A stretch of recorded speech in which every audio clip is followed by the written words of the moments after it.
Corría el año 1976 cuando el mundo conoció a Oliver, un chimpancé que desconcertó a la ciencia durante 30 años. He's a great mystery. No one's ever been able to explain why he is different. Something is in there, more than an animal.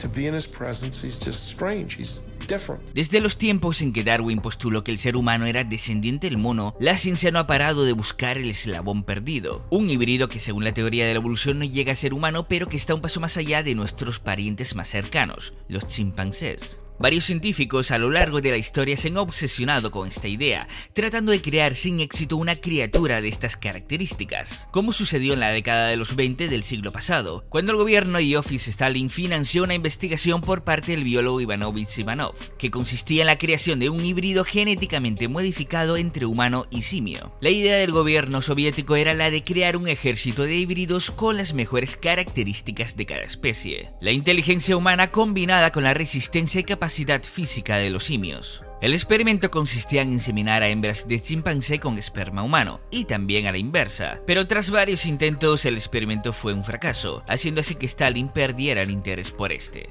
Pero lo que este no sabía era que 50 años después de ese experimento fue hallada la supuesta criatura con la que él soñaba, Oliver. Importado desde el Congo, Oliver llegó a Estados Unidos en 1960 para formar parte del negocio de la pareja Frank y Janet Herbert, quienes se dedicaban a entrenar a simios para espectáculos y películas. Al poco tiempo de haber recibido a Oliver, la pareja se percató de que este era muy diferente a los demás simios. Tenía un pelaje distinto al resto de machos de su especie, siendo menos peludo. Sus orejas puntiagudas llamaban la atención. Tenía una frente más amplia que los otros y rasgos particularmente humanos. Además, nunca fue aceptado por los de su misma raza, ya que su olor y apariencia era diferente a la de ellos. Los Herbert creyeron oportuno apartarlo del resto de los simios y llevarlo a vivir a su casa. Y después de vivir 5 meses con la pareja y sin que éste lo aprendiera por parte de nadie, Oliver comenzó a caminar completamente de forma erguida, sin utilizar los nudillos. Muchos pensaron que Oliver aprendió a caminar con la ayuda de alguien, pero esto fue totalmente desmentido por la que fue su dueña. Incluso un experto en simios explicó las diferencias de hacerlo de forma forzada o natural.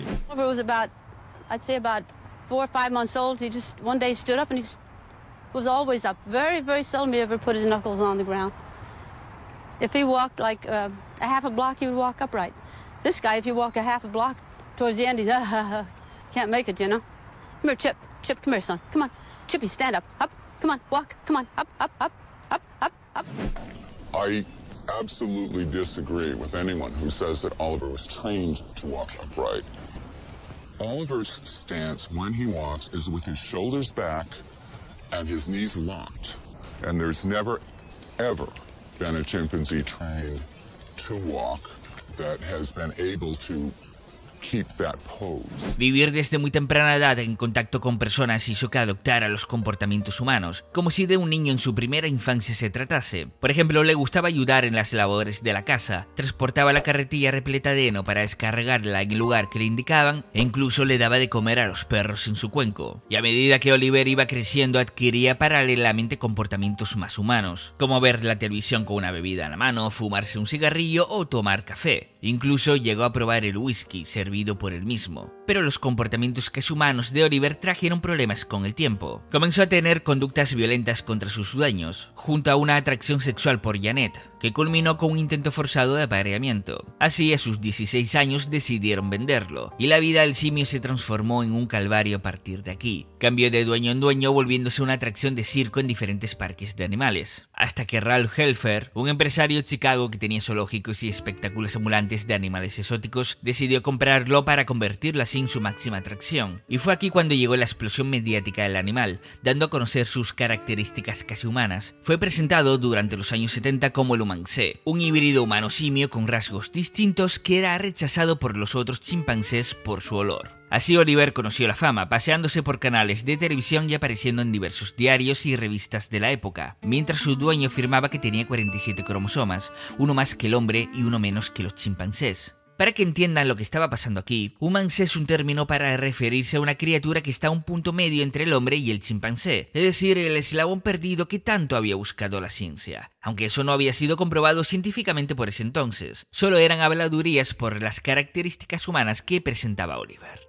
A mediados de la década de los 80, el simio desapareció en los grandes medios, tras varias denuncias que recibió Helfer por las precarias condiciones en las que mantenía a los animales. La investigación de la Agencia Norteamericana de Agricultura hizo que el dueño de Oliver tuviera que cerrar sus parques, agobiado por las demandas. De esta manera, Oliver fue vendido a Baxter Corporation, un laboratorio de experimentaciones que probaba medicamentos y productos cosméticos en animales. Oliver estuvo allí desde 1989 hasta 1998, viviendo en soledad y confinado en una pequeña jaula de 2 metros por 3, en la que no podía ni siquiera estar totalmente erguido, como era su costumbre, y que le terminó produciendo artritis y varias lesiones más por atrofia muscular. Debido a sus rasgos tan particulares y tan humanos, por alguna razón no fue sometido a ningún experimento por parte del laboratorio, según los informes veterinarios. Durante sus 9 años, Oliver fue un recuerdo que se guardaba en algunos titulares de la prensa de la época, hasta que apareció en esta historia Wallace Sweat, quien había fundado en 1978 un santuario para primates llamado Primarily Primates, cerca de San Antonio, en Texas. La fundación se dedicaba a acoger simios que habían sido usados en espectáculos y también en sus inicios en pruebas de la NASA. Wallace consiguió el visto bueno por parte de Baxter Corporation para trasladarlo a su reserva, y ese día Oliver volvió a sorprender a todos, porque se pensaba que ya no volvería a caminar a 2 patas por sus problemas de salud y por haber estado tanto tiempo encorvado en un recinto minúsculo.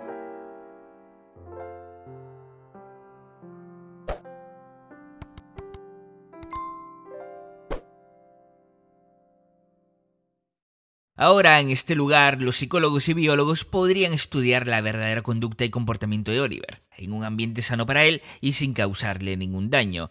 ¿Era en verdad Oliver una especie humancé o era todo un invento? Pronto saldrían de dudas. El animal fue sometido a las pruebas de ADN. La primera determinó que Oliver tenía 48 cromosomas, los mismos que cualquier otro chimpancé, por lo que el apodo de humanceo híbrido terminó siendo más una apuesta publicitaria que otra cosa. Otro estudio publicado en el American Journal of Psychical Anthropology concluyó que el ADN mitocondrial de Oliver coincidía con el de la mayoría de los chimpancés centrales, pero concretamente una estirpe de población muy escasa originaria de Gabón, muy poco vista incluso a día de hoy. Y esto explicaría, según el estudio, por qué los otros de su misma especie lo rechazaban por su olor y apariencia. Una vez más, el hombre demostrando ser más animal que el propio animal. Antes de que se diera a conocer las pruebas de ADN, se habló de la hipótesis de que Oliver fue fruto de aquel experimento realizado por Ivanovich Ivanov. Y hay que decir que esto es totalmente falso, aparte de una tontería. Se estima que Oliver nació entre 1958 y 1959, y dichos experimentos comenzaron en 1924 que duraron hasta 1930, que fue el año en el que Ivanov perdió todo apoyo económico por parte de la Unión Soviética y también de Francia, donde residía y trabajaba en dichas investigaciones. Y de esto hace ya más de 100 años. Por eso pregunto, ¿qué pasaría si estas investigaciones se realizaran a día de hoy? ¿Tendrían éxito? Pues sí. Porque recuerden algo, todo lo que se puede hacer se hará en algún momento. Joder, qué buena frase, me la apunto.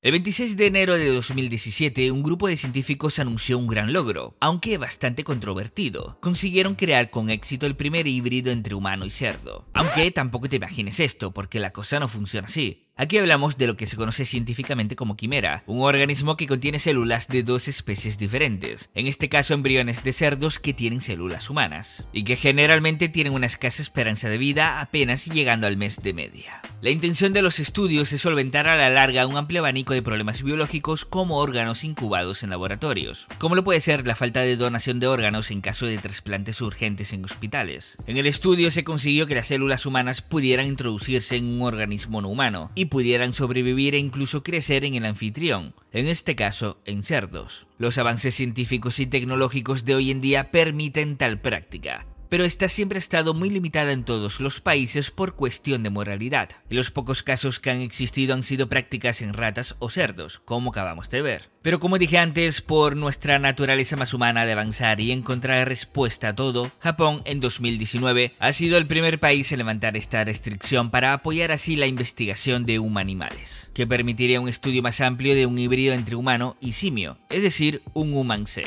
El ser humano comparte algo más del 96% de ADN con el chimpancé. Por eso la ciencia siempre ha estado extremadamente interesada en el conocimiento de un híbrido entre las 2 especies. Pero, ¿qué pasaría en este caso? ¿Funcionaría? El primer problema con el que se toparían serían la formación y desarrollo del cerebro, porque es el único órgano que más diferencia a los humanos del resto de los primates. Para empezar, el cerebro humano es más grande que el de los primates, pero no es lo más característico.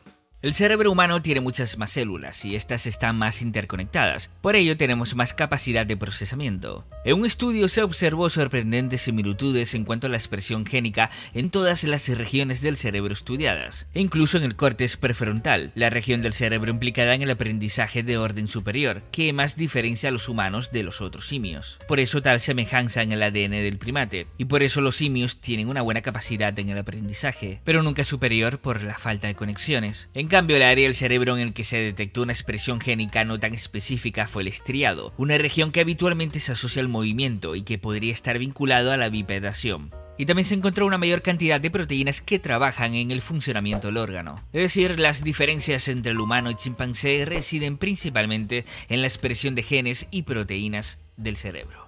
Y modificar tales cosas es completamente imposible, porque el híbrido tendría que tener un cráneo amplio que vaya evolucionando a lo largo de sus primeros años de vida, como pasa con el ser humano, para que la plasticidad neuronal haga su trabajo, ya que esta es la que permite una amplitud en el proceso cerebral. Y aquí entraría la cognición, conducta y aprendizaje. Es decir, una habitación llena de factores biológicos que están programados para tal cosa, y que por el momento no se ha podido programar esa habitación de forma manual para que ustedes me entiendan. Aunque el caso de Oliver fue sorprendente, también fue una excepción. Se trató de una especie con una inteligencia muy por encima de la media de su especie, tal y como pasa y suele pasar con el ser humano como mamífero. Por ejemplo, hay mentes extraordinarias para los números o para las letras. Pero esto no convierte a Oliver en el eslabón perdido tal y como se pensó en su momento. He is a very peculiar chimp. I suspect he's a mutant chimpanzee of sorts. But there's certainly no evidence at this point, given the genetic data, that Oliver is a human chimpanzee cross, that Oliver is a humanzee. Finalmente Oliver encontró un lugar donde pudo descansar a sus 40 años, hasta que falleció en su jaula en el 2012, 14 años después, casi ciego por la edad y caminando sobre sus nudillos por la artrosis que adquirió como animal de laboratorio, habiendo perdido así su principal rasgo humano. Oliver tuvo una historia muy triste que nos muestra la avaricia humana y el discutible control que queremos ejercer como raza superior, y donde tenemos que plantearnos como seres inteligentes que somos si es moral o peligroso abrir ciertas puertas en el ámbito científico. Por eso les pregunto qué piensan de la creación de criaturas híbridas para conocimiento o beneficio. Dejen vuestras opiniones en la caja de comentarios que les leo. Y también comenten qué les pareció el caso de Oliver. Sin más, señores, estamos de vuelta de las vacaciones con más ganas y más energías, así que no se pierdan los vídeos que les he ido preparando para los próximos domingos. Espero que les haya gustado el cual me pareció muy interesante con el que empezar. Y ya saben cómo pueden apoyar el canal, dándole un buen like al vídeo para que YouTube lo promocione hasta el infinito y más allá. Recordarles que me pueden seguir en Instagram, donde estoy más activo que nunca, y que si tú eres nuevo y quieres saber más de tu mente, suscríbete. No olviden activar la campanilla para recibir las notificaciones de los últimos y nuevos vídeos, pero como saben, todos los nuevos vídeos se suben los domingos y los jueves hay shorts, así que nos vemos dentro de unos pocos días. Mientras tanto, sean felices, portaos muy bien.